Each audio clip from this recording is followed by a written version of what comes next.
Hello tout le monde, bienvenue dans cette nouvelle vidéo consacrée à la présentation des métiers d'infirmier ou d'infirmière et d'ambulancier en ambulance paramédicalisée. La particularité des ambulances paramédicalisées, c'est qu'il n'y a pas de médecin à bord, il y a seulement un ambulancier et un infirmier ou une infirmière éventuellement spécialisés en pédiatrie, une puéricultrice ou un puériculteur, ou en anesthésien, infirmier, anesthésiste. On va aller passer la journée avec une équipe d'ambulances paramédicalisées chez la société Ourson Bleu qui sponsorise cette vidéo. C'est parti!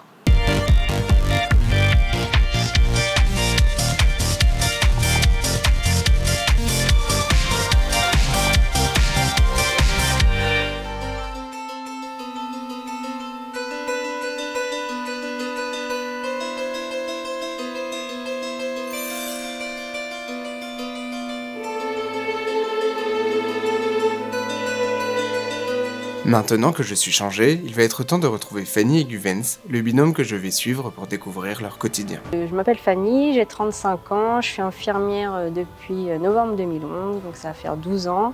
J'ai travaillé dans différents services d'urgence, notamment pédiatriques, et je travaille chez Ourson Bleu depuis le 1er avril 2020. Mon métier consiste à aller prendre en charge des patients dans différents hôpitaux et d'assurer un suivi, une surveillance du patient à travers pendant le transport et d'assurer aussi une surveillance pendant différentes consultations. C'est un métier assez diversifié. C'est vrai que autant avoir des patients qui ont 4-5 ans à des patients qui ont 80 ans, c'est totalement différent au niveau de la prise en charge.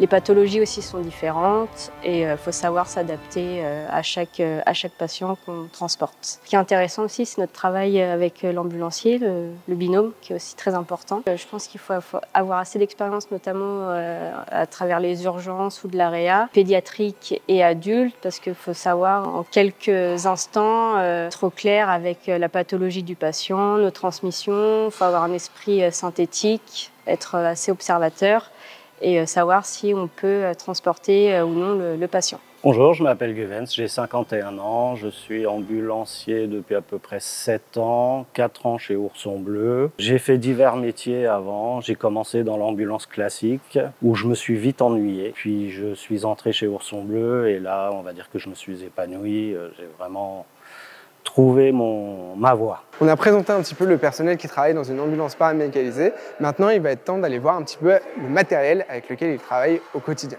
C'est pour ça qu'on va aller faire le tour dans une des ambulances tout de suite.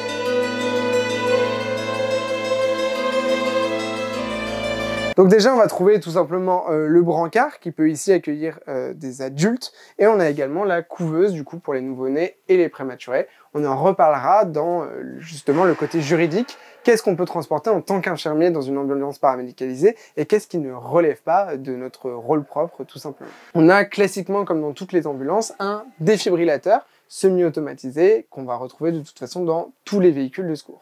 On va également retrouver des pousse-seringues électriques puisqu'on peut être amené à transporter des enfants ou des adultes qui sont sous thérapeutique intraveineux au long cours. On a également un sac d'intervention qui va nous servir justement si au cours de nos trajets, tout simplement on tombe sur par exemple un accident de la route. C'est un sac d'intervention comme on peut retrouver pour le coup dans le SAMU. On a également du coup donc différents tiroirs dans lesquels on va retrouver tout notre matériel d'oxygénothérapie, donc par exemple pour mettre des masques à oxygène, des masques aérosols, des lunettes à oxygène.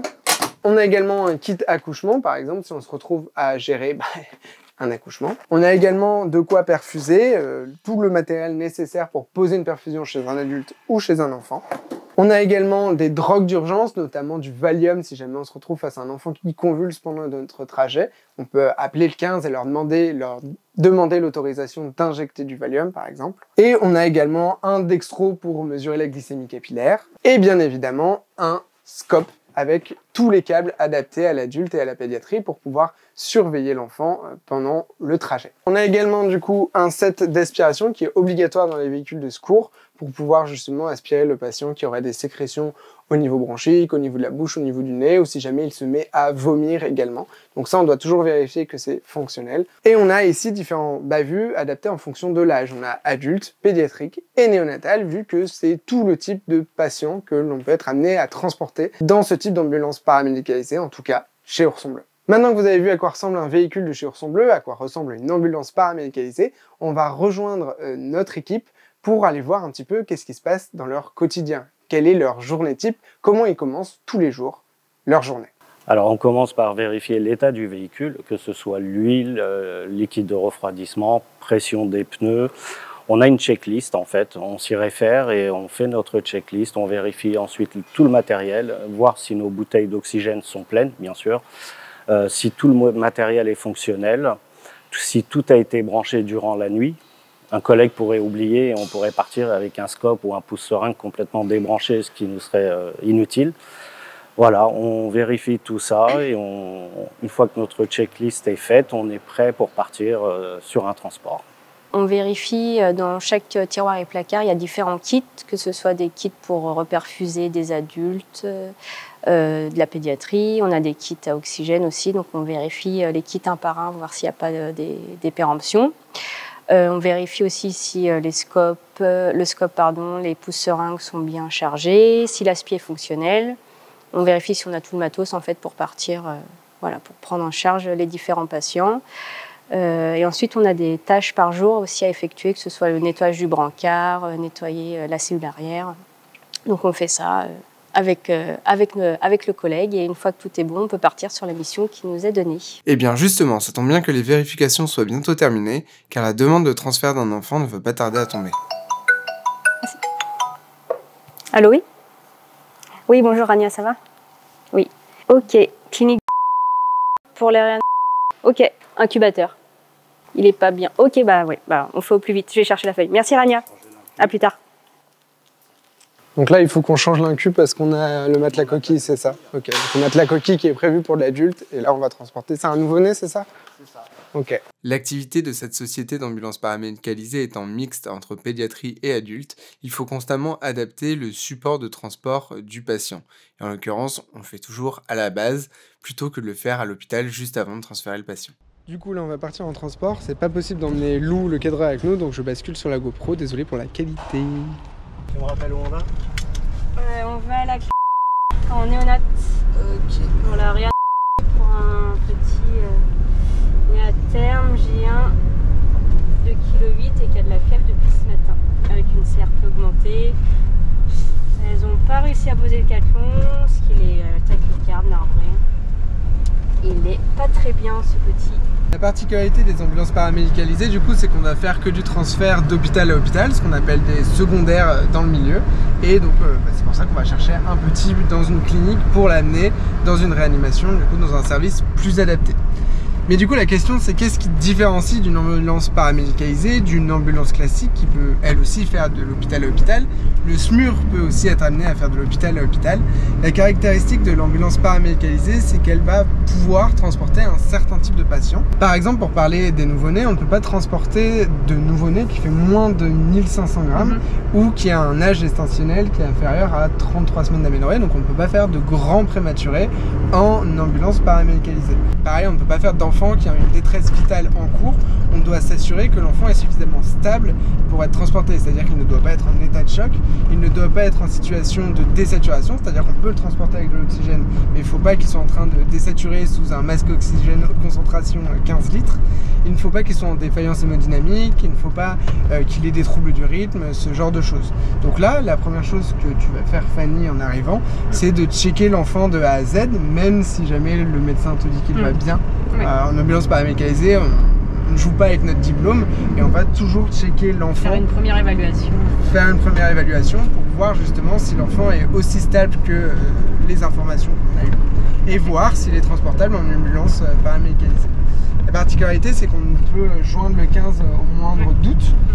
Si justement on arrive dans un service et qu'on sent un enfant qui n'est pas vraiment stable, on peut appeler le 15 pour avoir un avis d'un médecin régulateur du SAMU qui lui nous dira si on peut effectivement effectuer le transport ou alors s'il faut déclencher l'envoi d'un moyen médicalisé type, justement on en parlera, mais des ambulances qui sont médicalisées chez Ourson Bleu, ou alors de déclencher un SMUR pour assurer ce transfert parce que l'enfant est trop instable.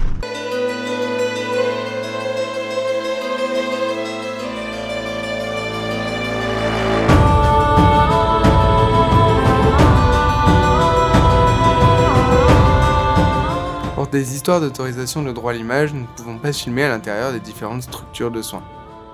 Comme indiqué précédemment, une fois arrivée, Fanny va aller prendre dans les transmissions des infirmiers et des infirmières ainsi que de l'équipe médicale de l'hôpital qui souhaite faire transférer l'enfant. Si l'enfant est suffisamment stable, elle l'installera ensuite dans l'incubateur avec l'aide de son binôme ambulancier, pour ensuite pouvoir l'emmener dans l'ambulance. Tout au long du trajet, elle surveillera les différentes constantes et l'état général de l'enfant, jusqu'à l'arrivée à l'hôpital receveur.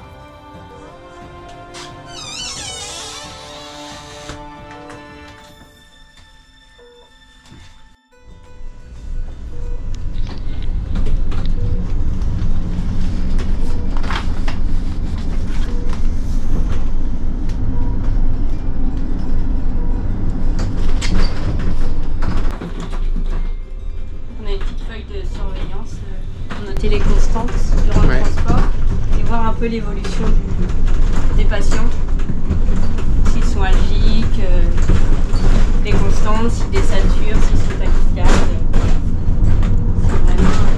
C'est sur cette feuille que tu mets ton observation initiale. Exactement. Et ensuite tes surveillances pendant le transport. On met toutes les transmissions qu'on a eues à l'arrivée et après on note toute l'évolution pendant l'évolution des constantes. Et aussi l'évolution même de l'état du patient, s'il se dégrade. Voilà. Okay. On est obligé de tout noter, tout ce qui se passe légalement, voilà. C'est une obligation. Une fois arrivée dans le service receveur, Fanny va également faire des transmissions les plus minutieuses possibles pour éviter la perte d'informations entre les deux établissements. Ensuite, l'ambulance sera nettoyée puis reconditionnée et l'équipe fera un retour base ou alors enchaînera sur un autre transport. Pour nous, on a eu de la chance et on a pu rentrer à la base entre deux transports. Petit point historique sur la société d'ambulance dans laquelle on tourne cette vidéo. Ourson Bleu a été fondée en 1978 et s'appelait à l'époque les sociétés de transport ambulanciers. Et à l'époque, c'était des ambulances légères qui réalisaient uniquement des transferts de type ambulancier classique. 11 ans plus tard, en 1989, le choix est fait de créer un département paramédicalisé en pédiatrie. La société change de nom et s'appelle Ourson Bleu à partir de 1989. Rapidement, de nombreux contrats sont signés avec des hôpitaux parce que la demande de transfert en ambulance paramédicalisée augmente parce qu'il s'agit d'une solution intermédiaire entre l'ambulance légère et le SMUR, service mobile d'urgence et de réanimation. En 2005, Ourson Bleu met en place des équipes paramédicalisées adultes et la même année, ils mettent également en place des ambulances médicalisées, cette fois avec un ambulancier et un médecin. Et en 2010, la totalité des équipes d'Ourson Bleu sont polyvalentes, c'est-à-dire qu'ils sont capables à la fois de faire de la pédiatrie et de l'adulte. Aujourd'hui, quand vous êtes recruté chez Ourson Bleu en tant qu'infirmier ou en tant qu'ambulancier, vous êtes amené à faire des transports aussi bien pédiatriques qu'adultes. Voilà, on arrive au bout de cette vidéo sur la présentation des métiers en ambulance paramédicalisée. N'hésite pas à t'abonner si ce n'est pas déjà fait pour voir le reste. Il y a d'autres vidéos de ce type qui vont arriver. Merci énormément Ourson Bleu pour la proposition et pour m'avoir laissé tourner cette vidéo au sein de leurs locaux et au sein de leur ambulance. Merci à Fanny et Guvens d'avoir répondu à mes questions. Je vous dis à la prochaine. Salut!